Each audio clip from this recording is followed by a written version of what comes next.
से तनाव के बीच ऐसी रिपोर्ट सामने आ रही हैं जिसमें कहा जा रहा है कि मालदीव पर विदेशी कर्ज हद से ज्यादा बढ़ गया है। मालदीव पर लगभग 4038 अरब डॉलर तक का विदेशी कर्ज बढ़ गया है। राष्ट्रपति मोहम्मद मुइज़ू इस संकट से निकलने के लिए अपने करीबी दोस्त चीन और तुर्की से वित्तीय मदद मांग रहे हैं, लेकिन कोई भी देश उनकी मदद के लिए सामने नहीं आ रहा है। भारत ने जब से मालदीव्स को आंखें दिखाई है तब से मालदीव्स में बहुत से क्राइसिस जन्म ले रहे हैं। अभी नौबत ये आ पहुंची है कि मालदीव्स को IMF बेल आउट चाहिए और इसके लिए मालदीवियंस पुकार लगा रहे हैं।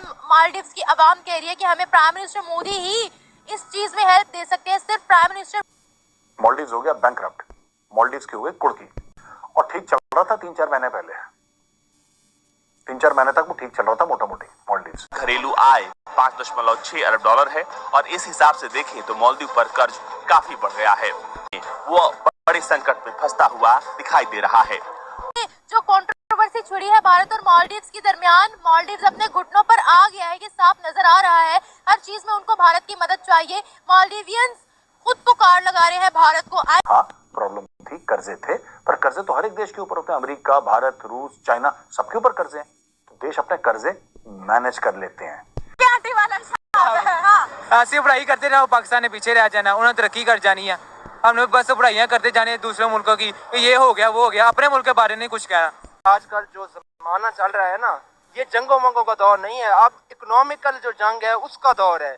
और वो दौर जो 1965 का, 1971 का, 99% देश जो है अपने कर्जे मैनेज कर लेते हैं, छोड़ के पाकिस्तान जैसे जो बास्केट केसेस हैं वो नहीं कर पाते। लेकिन हेलो फ्रेंड्स, एक नए अपडेट के साथ आपका बहुत बहुत स्वागत है। तो दोस्तों, आखिरकार मालदीव्स की अकल ठिकाने आ गई और आपको पता है कि मालदीव्स एक ताज़ा रिपोर्ट के अनुसार अब बैंकरप्ट होने वाला है। जी हाँ, अभी ताज़ा रिपोर्ट आई है जिसमें बताया जा रहा है कि मालदीव्स की हालत खस्ता है और जब से भारत से मालदीव्स का पंगा हुआ है तब से जो है मालदीव्स गर्त में धीरे धीरे करके जाते हुए दिखाई पड़ रहा है।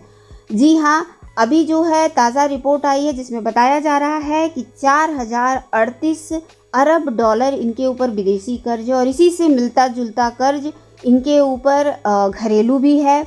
इसी के साथ इन्होंने जो है चीन और टर्की से भी हेल्प मांगी, जो कि सो कॉल्ड इनके फ्रेंड्स हैं, लेकिन अभी तक उधर से कोई भी रिस्पांस नहीं मिला है। और अभी जो है रिपोर्ट में ये भी बताया जा रहा है कि जो इनकी घरेलू आय है वो 5.6 अरब डॉलर है, जिसके हिसाब से आप समझ सकते हैं कि 4038 अरब डॉलर सिर्फ विदेशी मुद्रा इनके ऊपर कर्ज है। तो आप अनुमान लगाइए कि इनकी क्या हालत होने वाली है आने वाले कुछ समय में। जी हाँ, भारत से जब से इनका पंगा हुआ है तब से आपको पता ही है कि पूरा भारत एकजुट हो गया था एक टाइम पर, जब मोदी जी जो है लक्षद्वीप के दौरे पे गए थे और इनकी जो है अचानक इनको पता नहीं क्या कौन से कीड़े ने काट लिया था, इनसे किसी का कोई वास्ता भी नहीं था। हालांकि उसके बाद तो इनकी अकल ठिकाने आई है बहुत ही अच्छी तरीके से और अपने ही देश में इन्हीं को बॉयकॉट किया जा रहा है आज के टाइम पे। आपको पता है कि टूरिस्ट भेजने में भारत जो है पहले नंबर पे था और अब ये खिसक कर 5वें नंबर पे पहुंच गया है। तो आप समझ सकते हैं कि अब इनकी क्या हालत होने वाली है। जब भी किसी को जरूरत होती है पहला नाम भारत का, चाहे उनके साथ वो बदतमीजी करे, चाहे भारत के साथ उनकी कोई भी लड़ाई चल रही हो, लेकिन उनको जरूरत भारत की पड़ती है। भारत मोस्टली लोगों की हेल्प कर देता है, मोस्टली क्योंकि वो मुझे लगता है स्ट्रॉन्ग है काफ़ी ज़्यादा, तो वो काफ़ी ज़्यादा हेल्प करता है सबकी।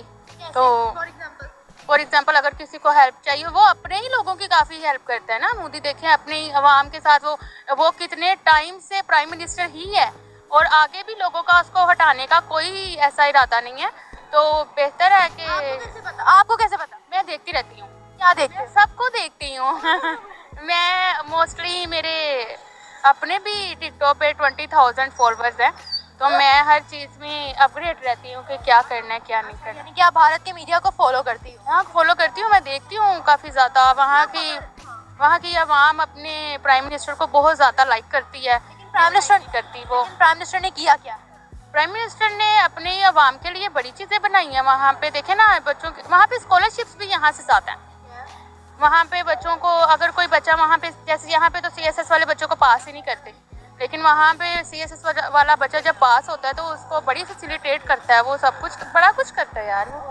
फिर चाइना की सबमरीन, जबकि चाइना के साथ जो भारत का चल रहा है मामला, भारत ने इनको बोला, भारत ने तो कई बार पहले भी समझाया था कि भाई ऐसा मत करो, नहीं चीन की सबमरीन आएगी, चीन हमारा दोस्त है, भारत हमारा दोस्त थोड़ा है, ये सब अब ये मैटर हुआ दोस्तों, कल ये खबर आई कि मालदीव्स बैंकरप्ट हो गया। मालदीव्स हो गया बैंकरप्ट। मालदीव्स की हुई कुर्की। और ठीक चल रहा था 3-4 महीने पहले, 3-4 महीने तक वो ठीक चल रहा था मोटा मोटी मालदीव्स। हाँ, प्रॉब्लम थी, कर्जे थे, पर कर्जे तो हर एक देश के ऊपर होते हैं। अमेरिका, भारत, रूस, चाइना, सबके ऊपर कर्जे हैं। तो देश अपने कर्जे मैनेज कर लेते हैं। 99% देश जो है अपने कर्जे मैनेज कर लेते हैं, छोड़ के पाकिस्तान जैसे जो बास्केट केसेस हैं वो नहीं कर पाते, लेकिन ज्यादातर देश अपने कर्जे मैनेज कर लेते हैं। ये भी अपना कर्जा मैनेज कर रहा था। यहां पे क्या हुआ दोस्तों कि जैसे ही इन्होंने मोदी जी को उल्टा सीधा बोला, जैसे ही भारत को उल्टा सीधा बोला, लोगों ने बोला कि अब हम नहीं जा रहे, बॉयकॉट। तो मालदीव्स में दोस्तों नंबर 1 भारतीय थे जो जाते थे टूरिज्म के पर्पज से, और मैक्सिमम जो नंबर्स था, खर्चा जो सबसे ज्यादा करते थे वो भारतीय करते थे। नंबर 2 पे रशियन, नंबर 3 पे चाइना। अब इनको थोड़ा सा डर लगा कि यार हो क्या गया, ये गड़बड़ हो गई यार, ये ज्यादा हो गया, हमने ज्यादा बोल दिया। अच्छा, एक और चीज है, भारत से किसी भी मंत्री ने या फिर ऑनरेबल प्राइम मिनिस्टर या कोई भी और मिनिस्टर ने इसके ऊपर रिएक्शन नहीं दिया।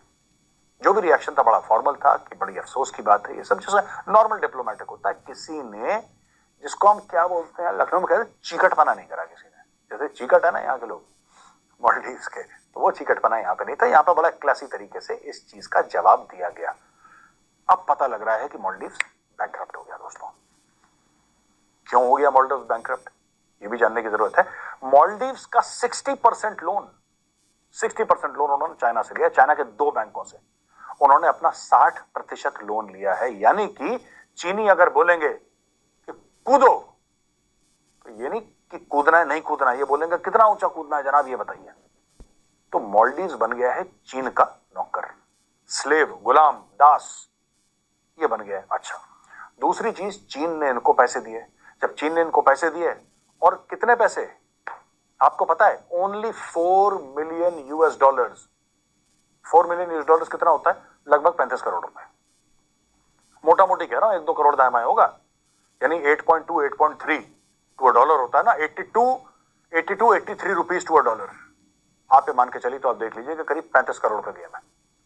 ये 35 करोड़ वापस नहीं कर पाए चाइना को। तो चाइना ने बोला कि ठीक है, कोई बात नहीं, घर की बात है, डोंट वरी, हम लोग एक काम करते हैं, हम ना आपका एक आइलैंड ले लेते हैं। तो चाइना ने इनसे एक टापू छीन लिया। भारत ने आज तक इनको अरबों डॉलर की हेल्प करी है, अरबों डॉलर की हेल्प। भारत ने इनसे एक तिनका जमीन नहीं ली आज तक, क्योंकि भारत ने बोला हमारी फिलॉसफी यही नहीं यार, हम तुम्हारी मदद कर रहे हैं, हम तुम्हारी मदद कर रहे हैं, खरीद रहे हैं। अब बोल दो अडानी अंबानी को, चेक काट के दे देंगे $10-15 बिलियन का, खरीद लो पूरा देश। क्या चक्कर है इसमें, क्या प्रॉब्लम है, हमारे बगल में तो है, वो खरीद लेते पूरा। क्योंकि चाइना यही कर रहा है। मैंने कोई ऐसे में डायलॉगबाजी नहीं कर रहा आपके सामने। चाइना ने हनुमान टोटा पोर्ट खरीदा ना श्रीलंका से, खरीदा क्या, 99 साल की लीज में ले लिया उसने, ले लिया तो ले लिया। जो अमेरिका का अलास्का है, जो अलास्का स्टेट है अमेरिका का, आपको पता है कई साल पहले वो रूस का हिस्सा था।